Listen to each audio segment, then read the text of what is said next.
हम तुम एक कमरे में बंद हो और चाबी खो जाए। गांधी जी जो लाठी रखते थे ना, वो बिहार की लाठी। दरभंगा में रह के ही तैयारी करता था, और पहली बार जब मैं दिल्ली गया तो मैं इंटरव्यू देने गया यूपीएससी का, तो उस हिसाब से मैंने बहुत पापड़ बेले हैं। बिहारियों को देखिएगा, एकदम एक बेटा के अनुसार में 13 बेटियां नहीं हुई तो फिर बिहारी किस बात। अनंत सिंह को इस बात पर बहुत एतराज है कि मैं आईपीएस कैसे बन गया।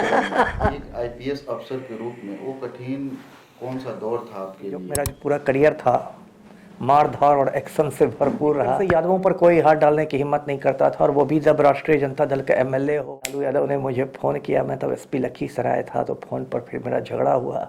लालू अपना स्टाइल है उसका, लालू का बोलने का। लालू ने कहा, अरे आप 4 दिन पहले एसपी बने, आप मेरे विधायक का हथियार छिनवा दिए। ईमानदारी की कीमत सच में चुकानी पड़ती है। मैं उसका साक्षात उदाहरण हूँ, मुझे समय से पहले रिटायर किया गया है। तो एक लड़की को खड़ा किया गया, उस लड़की ने मुझ पर उत्पीड़न का इल्जाम लगाया, और उस मामले में समझिए 10 साल तक मुझे कानूनी लड़ाई लड़नी पड़ी। 10 साल तक मेरा प्रमोशन रोक के रखा गया। सिंपल आदमी हूँ, है ना, मैंने शादी भी नहीं की है, अकेले रहता हूँ मैं 2 कमरों के फ्लैट में। किसी इंटरव्यू वाले ने पूछा कि भाई तेज प्रताप का बंगला खाली कराया जा रहा है, तो वो कहाँ रहेंगे?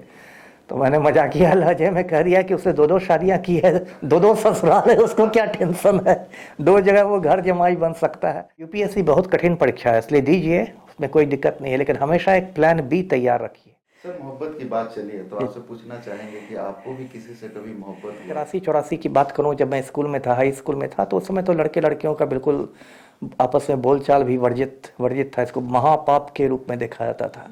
मैं दरभंगा में पढ़ता था एमएल एकेडमी में, तो छुट्टी होती थी तो 2 घंटियाँ बजती थी, 1 घंटी बजती थी टन, तो सिर्फ लड़कियां निकलती थी, है ना। जब सारा स्कूल लड़कियों से खाली हो जाता था, तब 5-10 मिनट बाद दूसरी घंटी बजती। मिथिला का आदमी गप मारता है, गप मारने से भूख लगती है, फिर भोजन करता है, फिर भोजन करता है, फिर गप। बिहार में ऐसे भी कहावत है कि लालू के मुंह में दांत है, नीतीश के पेट में दांत। सबसे पसंदीदा नेता राहुल गांधी है, तो राहुल गांधी का मैं बहुत बड़ा फैन हूँ। बिहार चाहता तो पूरे हिंदुस्तान को दरभंगा के आम खिला देता, मुजफ्फरपुर की लीची खिला देता, हाजीपुर के केले खिला देता, लेकिन बिहारियों ने अपने पैर पर कुल्हाड़ी मार ली।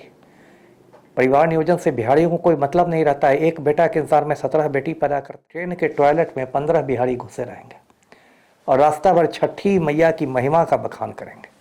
मैं कहता हूं कि जो छठी मैया तुमको ट्रेन में बर्थ नहीं दिला सकी, वो तुम्हारा किस्मत संवार देगी। आजकल पलटू राम समृद्धि यात्रा पर है, ये उनकी 16वीं यात्रा है। 15 यात्रा कर चुके हैं, 16वीं यात्रा है। अब एक ही यात्रा बच गई है, वो है जेल यात्रा, वो भी मैं करा ही दूंगा।